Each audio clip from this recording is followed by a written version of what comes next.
ഞാനെങ്ങാനും എന്റെ കണ്ണുകൊണ്ട് എന്റെ നബിയെ കാണാൻ എനിക്ക് അവസരമുണ്ടായാൽ ഞാൻ എന്റെ നബിയോട് പറയും സല്ലല്ലാഹു അലൈഹി വസല്ലം, ലാ തംശി ഇല്ലാ അലാ ഖദീലകൽ ഖദമോ.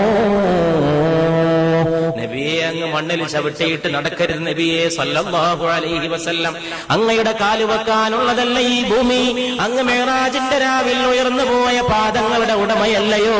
അങ്ങേക്ക് കാല് വെക്കാനല്ലയോ പുണ്യ നബിയെ? എന്നെപ്പോലുള്ളവരുടെ കവിൾത്തടങ്ങൾ ലാ തംശി, അങ്ങ് നടക്കരുത്, ഇല്ലാ അലാ ഖദീലകൽ ഖദമോ, അങ്ങേക്ക് കാല് വെക്കാനല്ലയോ ഞങ്ങളെപ്പോലുള്ളവരുടെ കവിൾത്തടങ്ങൾ. അതുകൊണ്ട് ഈ കവിൾത്തടങ്ങളിൽ പാദം ഊന്നി വെച്ച് നടന്നാലും മുസ്തഫ സല്ലല്ലാഹു അലൈഹി വസല്ലം. അതുകൊണ്ട് പ്രിയപ്പെട്ടവരെ, ആകാശത്തിന് താഴെ ഇമ്പത്തോടെ പിടിച്ചു നിൽക്കാനും മുന്നോട്ട് പോകാനും ഉയർത്തിപ്പിടിക്കാനും